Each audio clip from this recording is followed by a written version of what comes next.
has happened in such a short span, and this is where we are at right now. Guys, did we just time travel to the 90s? Because what's happening in America right now is unreal. Trump revokes visas for international students. The US government just told all international students who study at Harvard to leave the country immediately. Why? Because Harvard refused to let the government dictate how they run their lectures.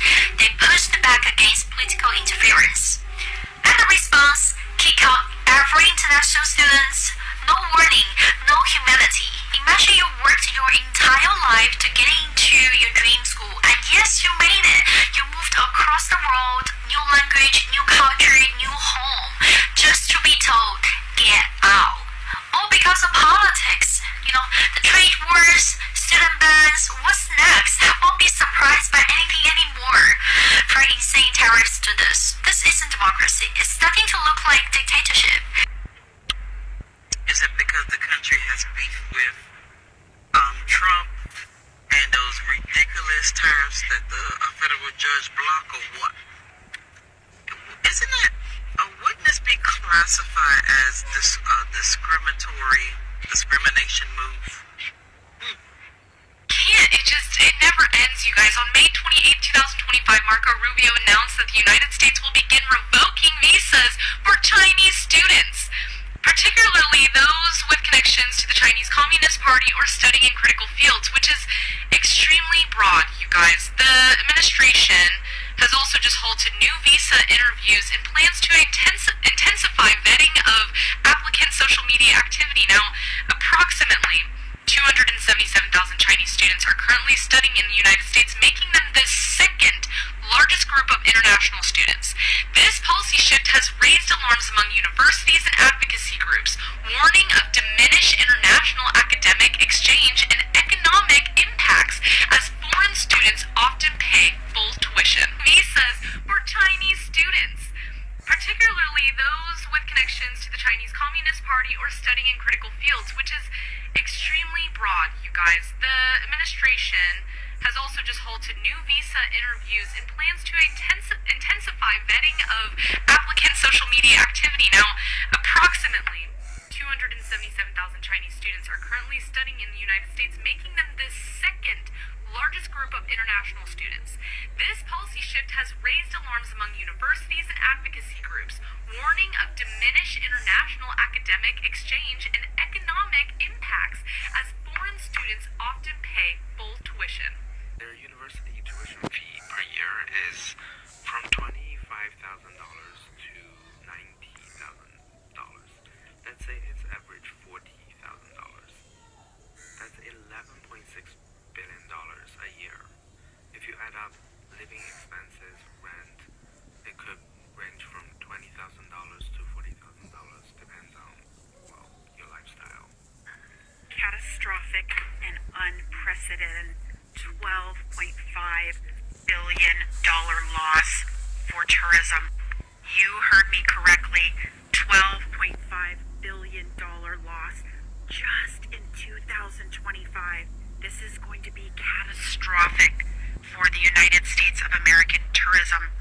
Habibi, come to China or Canada. But those beautiful. So that's another $5 to $10 billion. The U.S. government want to give that up to fulfill their hardline immigration agenda. You're already losing money on tourism because you made your country so unappealing that nobody wants to go anymore. Does U.S. government cares about economy at all? There are 275,000 Chinese students in the United States, roughly a quarter of the 1.12 million international student total. This move will be nothing less than calamitous for American higher ed if this move goes through.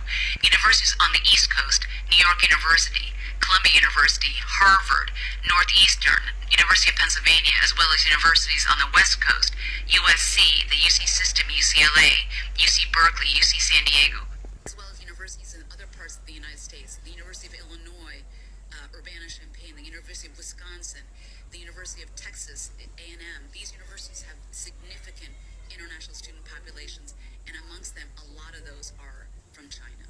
These are going to hurt universities not only in the blue states, but the red states as well. The red states have large universities that have large international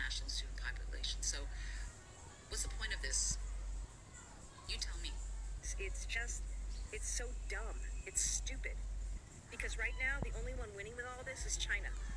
Not just here in Massachusetts, but around America, because people are afraid to come here. If you got a choice, I'm going to go up to McGill in Canada, or I'm going to go study in Europe, or research there, or start a company there. They're reading the room. There's a lot of uncertainty, just like the terrorists are creating so much uncertainty with the business community. I'm sure you guys have seen that video of the guy from Hong Kong saying that Hong Kong is willing to take any international students from the U.S. that feel unwelcome, persecuted, unsafe, which is honestly all of them thanks to this president. We have over 1 million international students studying in the U.S. right now. It's literally smartest fucking kids in the room. You want to get an A on your group project? Go find the Chinese guy. You want to get a good study partner so that you can get an A in math? Go find the Indian guy in your class. And the president's big plan is to ban them from Harvard and send their scholarships off to some welding school in Nebraska. And while I love the idea of sending money to trade schools, I think it's important. You cannot do it at the cost of our innovation, okay? Maybe if he wasn't building a giant fucking gold dome, he could invest in all of the trade schools in America. Something like 50 to 60% of the graduate students in STEM degrees right now in the U.S. are international. You guys like your phone? Thank them. You guys like going and getting an MRI? Thank them. You guys like that TikTok filter that gives you abs?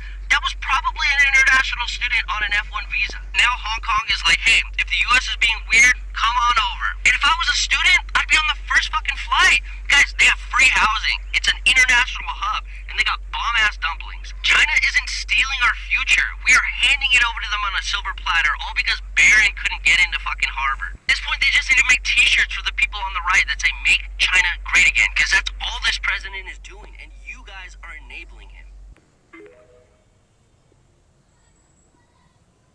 At surface, you're like, oh, what's the big deal? It's actually huge. Let me explain why. I know why U.S. want to cancel, because it's some government official be like, oh, the Chinese students are coming here studying and taking advantage of our school system, and then go back to China and copy our ideas and blah blah blah. That's just the blunt kind of lack of understanding of how technology and how society really works. Why it's important to not think that way is because literally, if you look at the top professors, scientists that are living in U.S., you look at the credential, how they became who they are, almost all of them are from China. It's crazy. Like, that one guy, look him up. He is literally the only guy, well, he's the one who invented it. He figured out how evolution works, and he's changed our DNA. Yeah, it's nuts. Like, he's studying at, I forget, one of the fancy schools in the U.S. There's another guy, they actually just, like, I don't know, they fired him recently. He single-handedly is basically protecting all of us from, like, data privacy and security threats. Again, another Chinese-American professor. I'm just giving you an example, because not just Chinese people, but, like, everyone comes to the U.S. to learn, to have this opportunity to advance in technology for all of us. Society. And they live here in U.S. because they want to raise their kids here. And they feel safe. They feel like U.S. has taken care of them. So they raise their family. Their kids are going to school here. And their grandkids are going to school here. But when you block that access, you disconnect the world. It's a huge disruption, not to just U.S. and China, but the whole world. So, anyways, it's a terrible news, and I hope they revert it back.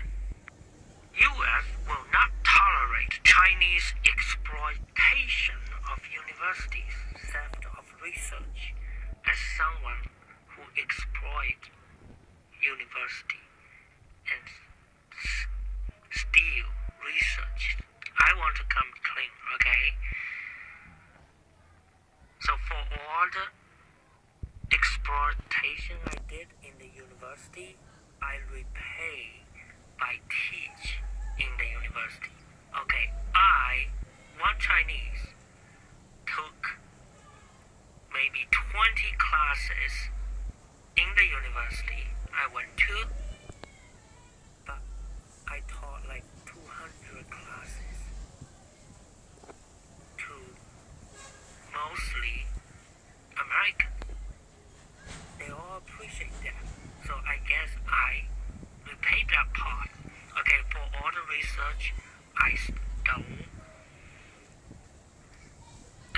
published. All the results are published. It's owned by everybody on the planet. I'm clean. The Trump administration, the folks there, they ain't been to college in a while. And you know their grandkids and you know their children are not being honest with them about the college experience.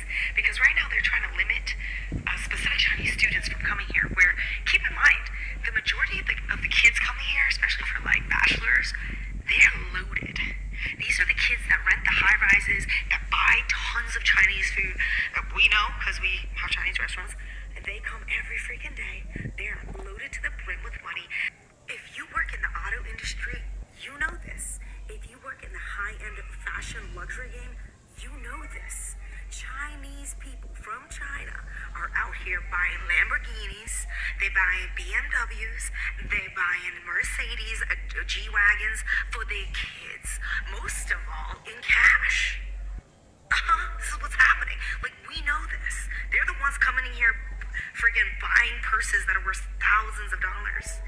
Those are the people contributing to the U.S. economy, and we want to kick them out? Wow.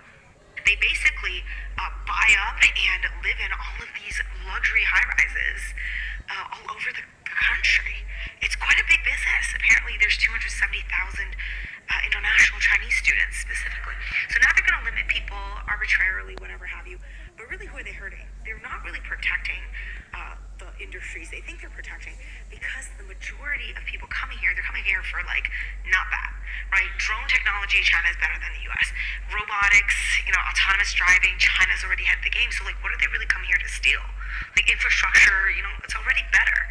So this is just backwards ass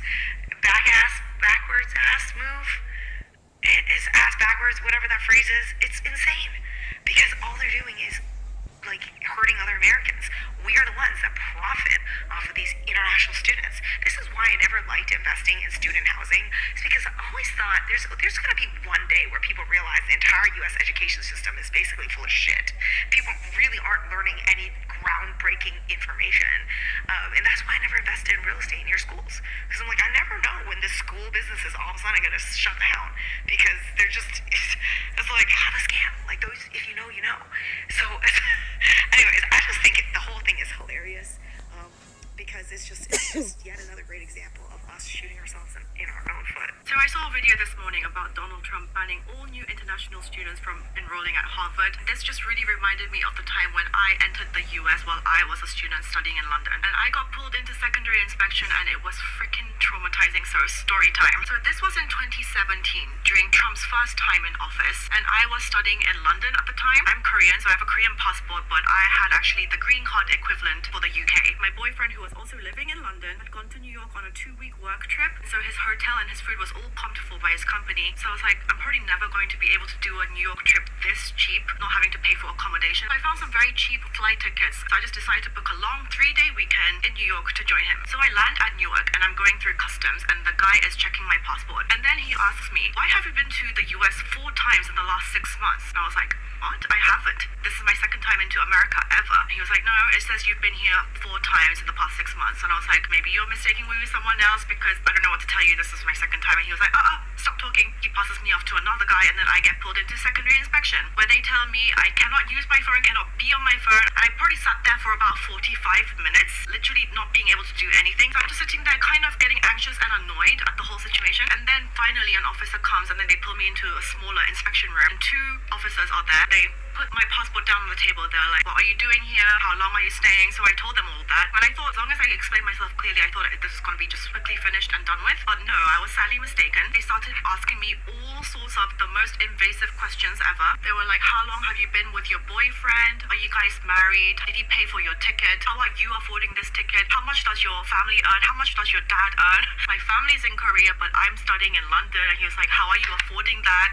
I even had a return flight ticket. But the whole time the 2 guys were just looking at me and talking to me as if I was a criminal. Oh, we know you're lying. They were were examining my passport against the light to see if it was fake. I was like, either you're mistaking me with someone else. I can't give you any other answer than this is my second time into America. And then the main guy who was like tall and mean, he put my passport down on the table. He was like, young lady, when are you gonna start telling us the truth? And he basically started yelling at me. And I was like, I don't know what to tell you. I don't know what answer you want me to say. This is not my fourth time in 6 months. I don't know what you're talking about. And then he was like, whoa, why are you getting so antsy? And I was like, because you're accusing me of something that is completely fake. They just kept yelling at me for like the next 10 minutes, saying there's no way I could have been able to afford coming to New York by myself, which, please. And so after more minutes of that, they told me to go back and sit in the main area while they talk about me some more. And then I think they came to the conclusion they couldn't find an actual concrete reason to detain me or to bar me from entry. So the mean guy came back and then he just chucked my passport at me. He was like, you're free to go. And I was like,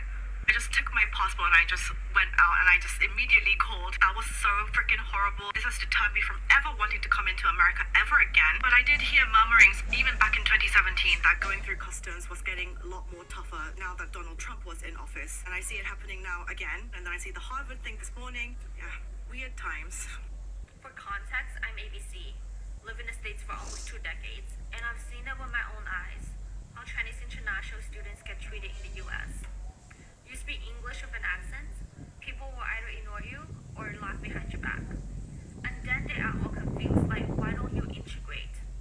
Well, maybe because y'all don't make any space for them. Unless you're constantly kissing ass, or you're a girl they find exotic or interesting, otherwise you're invisible. And let's be real, some ABCs, we don't help. I've seen it. We distance ourselves. The moment someone says they're from China, some ABCs go, oh no, I'm not like them. Like, we're scared of being looped in the same circle. But here's the wild thing. When Americans go to China, they expect you to speak English to them. They walk around like they're celebrities, and some locals actually worship that. Like, getting into the white people circle is an achievement or something. But that's not respect. That's self-erasure. Let me get this straight. People say China only copies, but every time a Chinese company gets too good, the fucking US tries to ban it. If they were really so weak, why bother banning them? Think about it, right? Huawei starts beating Apple in global phone sales, blocked. DJI becomes the only drone company anyone actually trusts and uses, banned. TikTok eats Zuckerberg's lunch, literally destroying every single social media. And then all of a sudden, everybody wants to get rid of TikTok. Congress is treating dance videos and freedom of speech. What about Shein and Temu? They got rid of, what's that thing called? The minimus exemption? I'm pretty sure I'm butchering that word. Western e-commerce shaking in their boots because, let's be real, nobody's moving products or crushing prices like China. And let's talk about green energy. Who's making the world's best batteries right now? EV, solar panels. I'm gonna give you a hint. It's not Detroit. High-speed rail. Have you Americans ever heard of that? China built a new city worth of tracks every year, while New York can't even fix the fucking subway.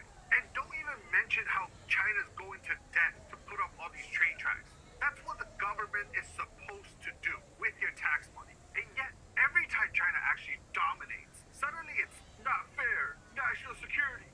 Please, government, make it go away. They're hurting our bottom line. Meh, meh, meh. If you're so unbothered, why are these companies sweating buckets? And ask yourself, why did they put 100% tariff on Chinese cars? Let's be fucking honest. Nobody cares who invented the first phone or train or battery. They care about who's making it faster, cheaper, and better. Execution over invention. Winners win the market. That is just how the game works.